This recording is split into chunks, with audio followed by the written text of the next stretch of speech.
Good morning. Happy Thursday, April 28th. Spartans, you can see the agenda on the screen before you. You have a document-based question to answer regarding the scramble of Africa. That we then have some notes to go through, although it'll be quite quick. And then you are cranking out the next to last section on imperialism regarding Asia. That's the assignment for tomorrow. Again, as with any of these video lectures, if you need to pause the video to do something, obviously you go and do that. The scramble for Africa DBQ.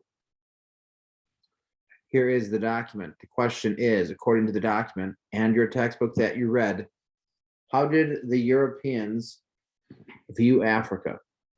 According to this document and to your textbook, how did the Europeans view Africa? Go ahead, pause the video and get that question answered, please, and thanks.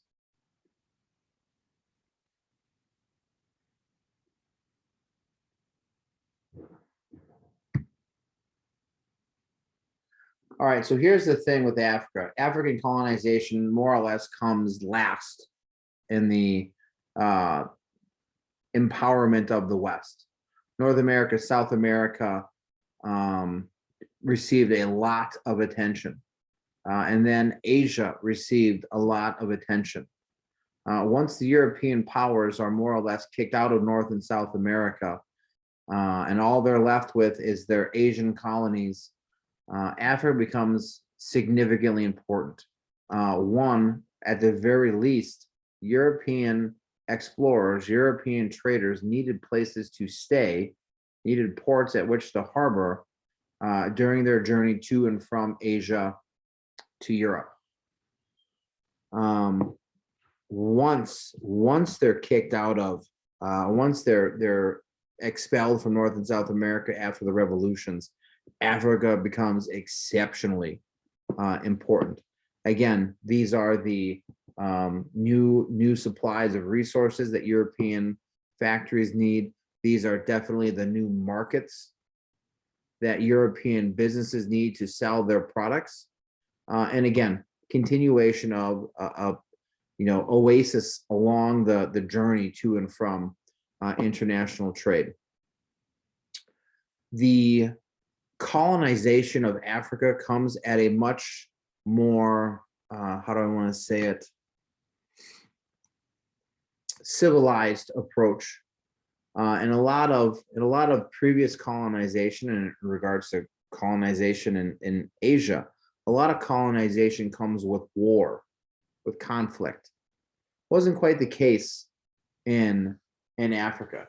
By the time we get to the 1800s, by the time we start really focusing on Africa, European countries, had more or less reestablished the balance of power. We've already gone through revolutions. We've already gone through Napoleon. We've already gone through the unification of Italy and Germany. The Europeans were done with fighting wars, at least for the time being. They more or less viewed Africa as a cake or a pie. And because they had done so much diplomacy and solving post-Napoleonic problems or post-revolutionary problems, they were much more willing to sit down and make decisions themselves at the Second Berlin Conference of 1885 and decide who's taking what. The indigenous populations of Africa may have resisted European colonization, but the Europeans more or less played nicely when it came to dividing up the continent.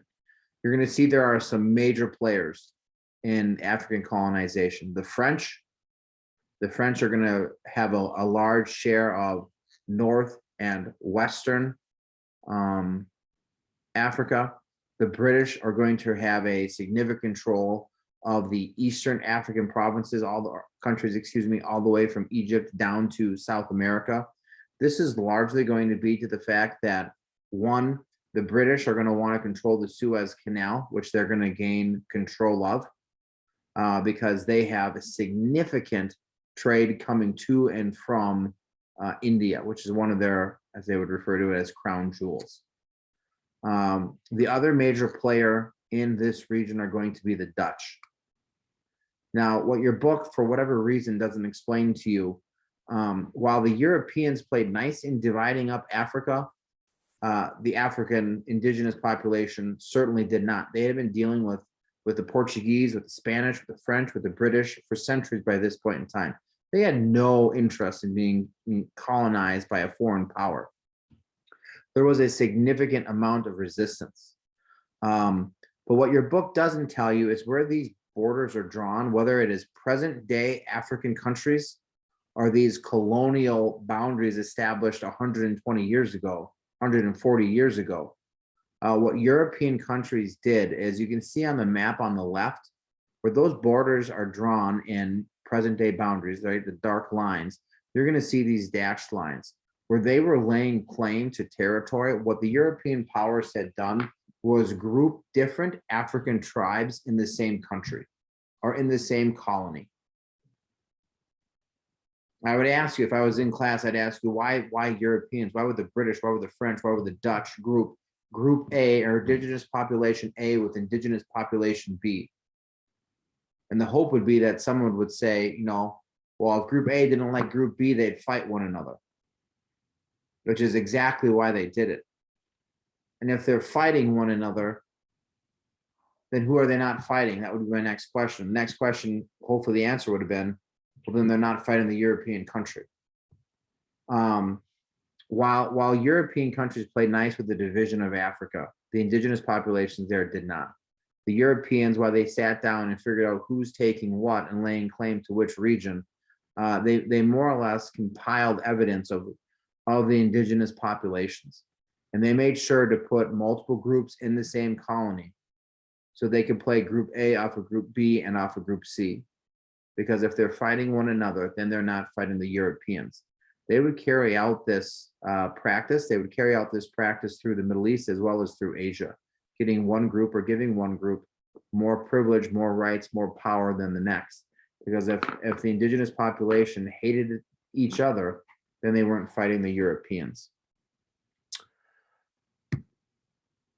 That is what I had to cover for you, or cover with you guys today. The DBQ should be turned in, should be completed. That is due today. We've already covered the notes. Wasn't a whole lot to go through here other than some missed information from your textbook.